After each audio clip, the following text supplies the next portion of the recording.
大内人一程。哦，大人吩咐小人尽快送你出城，不要惹人注意。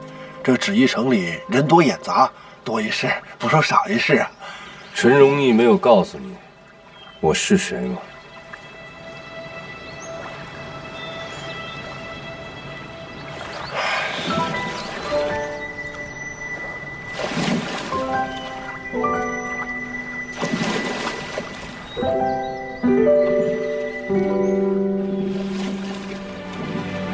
多谢传家。是传的，小姐好些。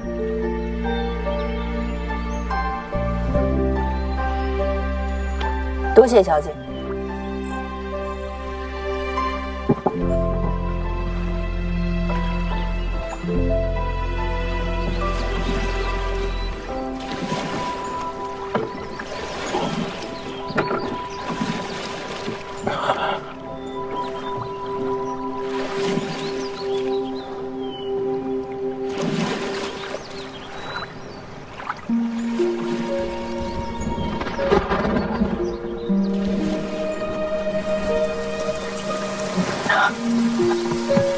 姑娘，外面下雨了，我能进来避一避吗？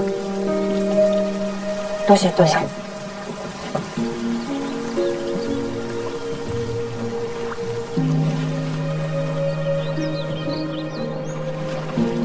雨停了。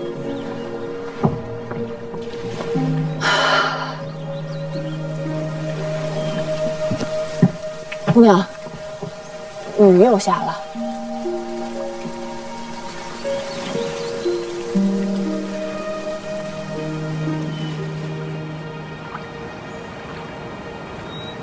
哎，客官，你就老实坐着吧。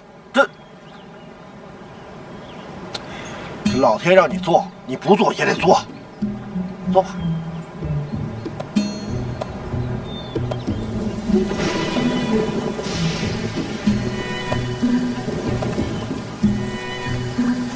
那就打扰姑娘了。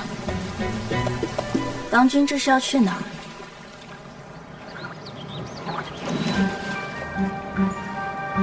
哦，四处闲逛，没有目的。我刚刚叫船时，不知道船上有人。姑娘若不方便，我可以立即下船。我也是没有目的，四处闲逛。不是说粮草大事不能耽搁吗？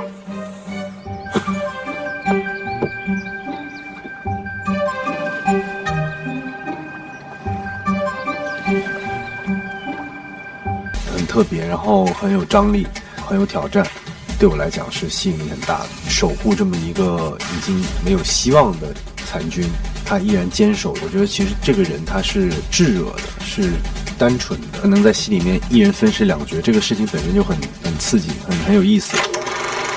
无尽的忍耐，为了一个渺茫的希望，绝不放弃。现在有跟着一起追了吗？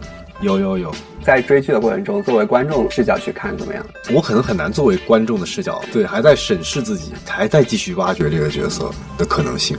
那审视自己，给自己的评价怎么样？就现在目前我觉得还可以，我觉得我表达的东西，大部分观众都能 get 到了。因为防风被，我有了一个母亲，她虽然病弱，但拳拳爱子之心，让我知道了母子之情。看完剧本和了解完这个角色之后，最打动你的地方会是什么？特别吧，很特别，然后很有张力，然后很有挑战，对我来讲是吸引力很大的。其实他是一个很美强惨的角色嘛，就在演的时候有没有哪些地方很心疼他的感觉？我对他的这种身世我是很心疼的，就是他的成长过程，包括他后来为了一个陈荣的残军去守护这么一个已经没有希望的残军，他依然坚守，依然坚挺着。我觉得其实这个人他是炙热的，是单纯的，是天真的。我也给你两条路，要么你杀了我，要么我杀了你。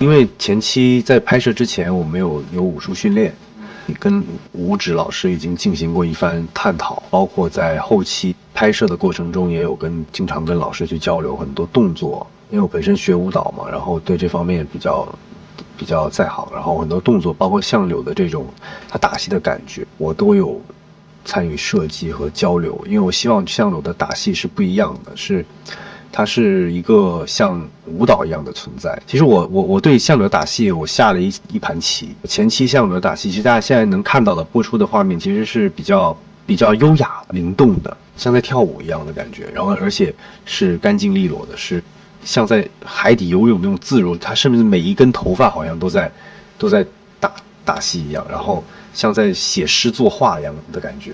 这是我觉得我对相柳前期打戏的一个描述，要他有这样的一个感觉，所以他对表情管理非常的重要。那其实我做这么多，最重要的是其实是想铺垫到最后一场。所以这个角色其实你在打戏上面给他设计了很多不同的层次。对对对，从这个人物的打戏是从高点往低点走的。对，这个角色和你自己本人的话有什么相像或者反差的吗？相像的话，可能外冷内热吧。我可能跟相柳本身比较像的是，它有一个防风被。我觉得我体内也有一个相柳一个防风被，肯定不是完全一模一样，就是说对应起来的话，感觉自己有不同的这样的性格去面对周遭的一切。在面对哪些的时候会展现哪一面呢？比如说私下的时候会有相柳比较安静的一面，甚至昨天还有人跟我说觉得我本人就是相柳本人都没有演。我说不会吧，我说我有看着这么冷很辣吗？比如说我拍的时候也有人觉得防风被就是我本人，但其实我觉得都有。你自己觉得你自己更倾向于哪一种？就是两者兼备。也是化为劫后位，我也要做这乱世之主。我们必须要在他得逞之前找出他的破绽。你希望我是谁？